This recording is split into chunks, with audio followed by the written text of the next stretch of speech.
Today's the Smurfing Day, my non-existent viewers. Oh my gosh. As I promised this past Tuesday when I did my my tribute video to Ozzy Osbourne, right? I saw the new Smurfs movie earlier that day, and my original plan that day was to see the movie and film my review for it and post it like before going to work that night.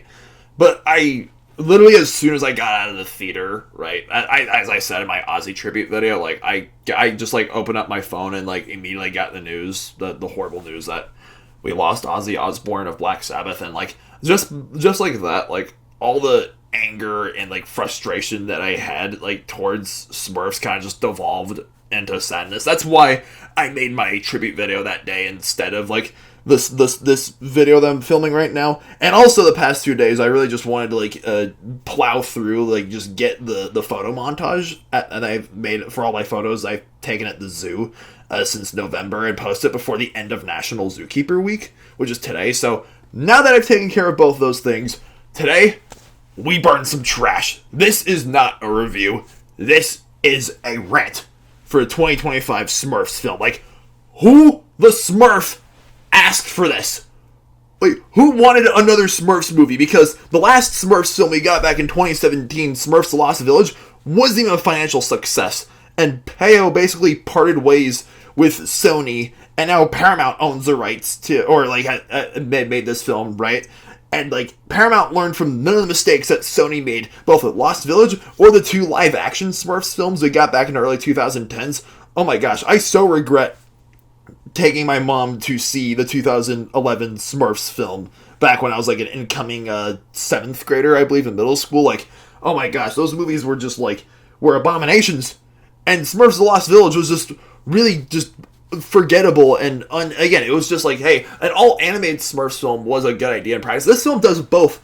It has like, it's mostly animation, but like there is some live-action segments. They go to Paris, they go to Australia, and now it's like, but there's not, they don't interact with, like, I know I'm not the first person to point this out, but they don't interact with a single like live-action human character in the entire film. All the human characters, including the villains, and even the villains like Razamel, you know, Gargamel's brother, and like his assistant named like Joel or something like that. Yeah, they're all still animated. So what's the point making any live action? Just do it all animation. Like, I'll give it that. I'll give the film. This is not a 0 out of 9 film on my rating scale.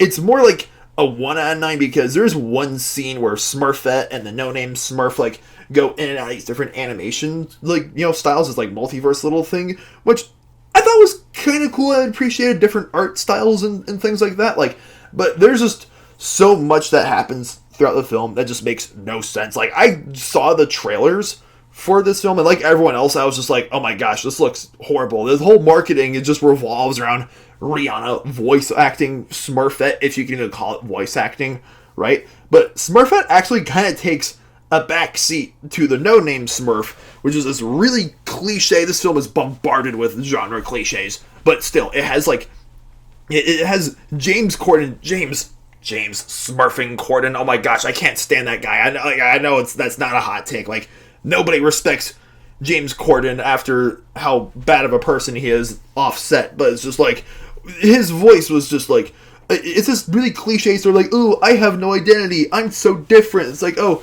I get teased by the grouchy Smurf because I'm like, oh, I'm the weird kid in the Smurfs village. Like, ugh. We've seen this kind of premise done 1,000 times already, and he's the main character throughout the film, and he thinks that he's magic, but there's this really corny cliche like third act plot twist where the characters stop liking each other over it, which like there's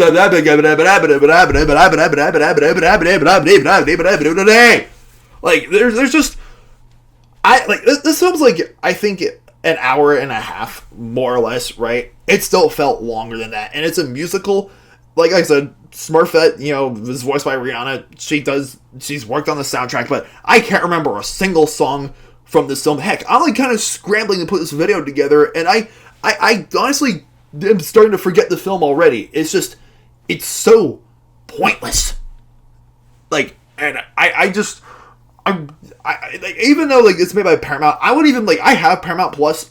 I wouldn't even like watch this film on Paramount Plus. Like, the only way these kinds of films, these Smurfs movies Again, it doesn't make any sense, because, yeah, the live-action Smurfs films did well at the box office, but Smurfs The Lost Village didn't, so why does, I guess Hollywood keeps, banking off of these, making these Smurfs films because, Smurfs are cute and they're small and they make good merchandise, but it's none of the Smurfs films do anything to cater to original old school fans of the original Smurfs comics back in the 80s, I believe, by Peo, or the original Smurfs cartoon. They try way too hard to cater to little kids. That's why I keep getting female pop singers to voice Smurfette.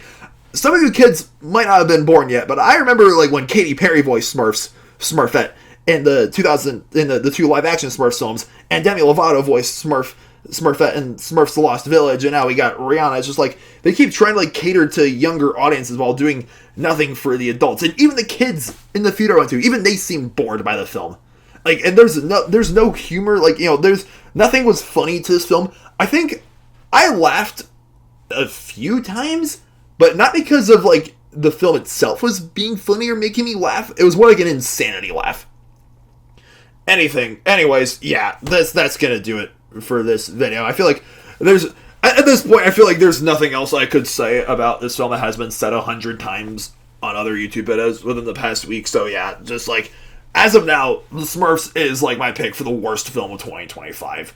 And I obviously, I'm not in any place to say don't watch this movie. It's your decision whether you choose to watch this film. But just keep in mind, when you purchase a film ticket to see bad movies, that exist off of IPs, you keep getting these pointless sequels and remakes that have no reason to exist because we keep throwing our money at them. So if you don't want to see more films, just really ask yourself, vote with your wallet. That's all I'm gonna say.